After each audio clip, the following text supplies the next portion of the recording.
আসসালামু আলাইকুম ওরহমতুল্লাহি ওয়া বারাকাতুহু। সম্মানিত দর্শক মণ্ডলী, অনেকে আমাকে একটা স্ক্রিনশট পাঠাচ্ছে বারবার।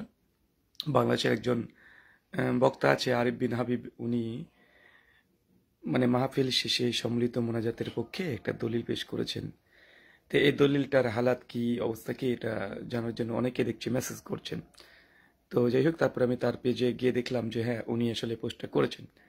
আসলে প্রায় যারা জালিয়াতি করে তারা এভাবে জালিয়াতি করে, হাদিস বলবে সনদ বলবে না, সনদ বলে তাহকিক বলবে না, কিন্তু বিরোধী পক্ষের দলিলগুলোকে বেশ ভালোই তাহকিক করে।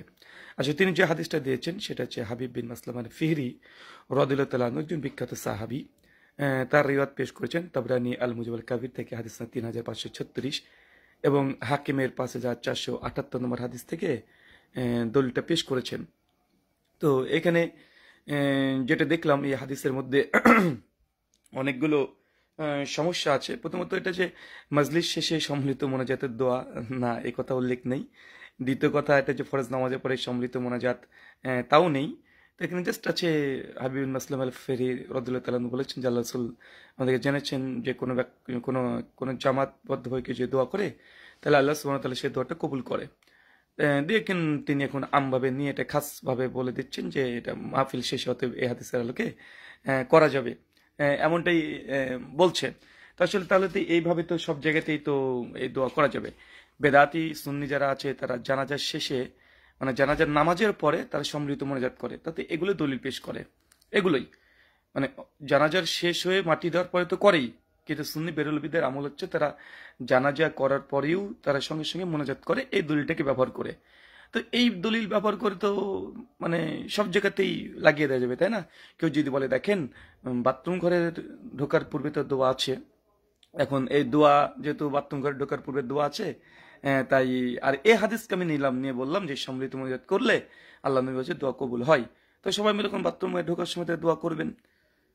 মানে এখন মানে আসলে এগুলো হচ্ছে জাহালাত, স্পষ্ট কোনো দলিল না থাকলে জাহালাত গুলো মূর্খরা করে থাকে। আচ্ছা, তারপরে দেখা যাচ্ছে হাদিসটা তাহাকিক যখন করলাম তখন দেখছি যে না, আসলে এই হাদিসটা আসলে সঠিকও নয়, সহিও নয়।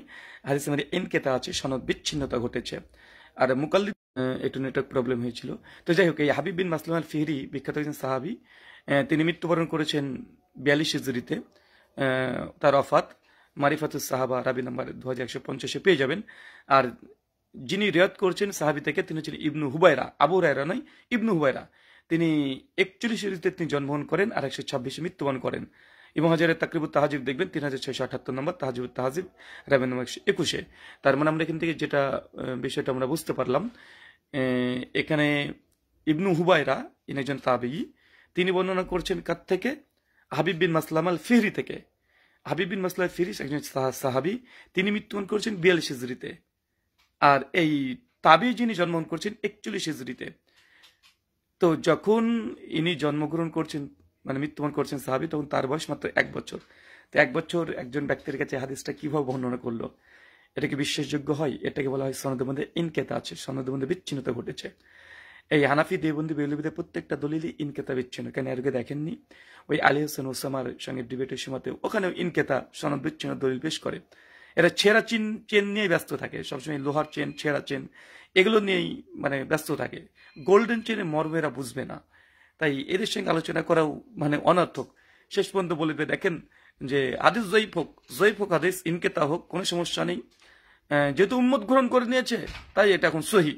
এখন এরকম যদি উসুল দেয় কি করবেন বলেন? তো যাই হোক, এখানে শেখ আলবানী নাসিরউদ্দিন আলবানী রহিমাহুল্লাহ তিনি হাদিসটা জয়ীফ বলেছেন তার বিভিন্ন জায়গাতে, তার মধ্যে জয়ীফ হাদিস না 5968-তে। ফাতোয়া ইলমিয়ার মধ্যে প্রথম খণ্ডে 466 পৃষ্ঠাতে হাফেজ জুবাইর আল জাহির রহিমাহুল্লাহ তিনিও ইনকেতার কারণে এই হাদিসকে জয়ীফ বলেছেন। তো মূল কথা হচ্ছে এই সাহাবী যখন মৃত্যুবরণ করেন, আর তাবিঈ তার 1 বছর আগে জন্মগ্রহণ করেছে, মানে 1 বছর একজন শিশু, সে বলছে আমাকে ওই সাহাবী হাদিস বর্ণনা করেছেন। তারপরেও হাদিস সহি ধরে নিলেও এখানে ওই মাহফিল শেষে সম্মিলিত মোনাজাত প্রমাণিত হয় না, ফরজ নামাজের পরে সম্মিলিত মোনাজাত প্রমাণ হয় না।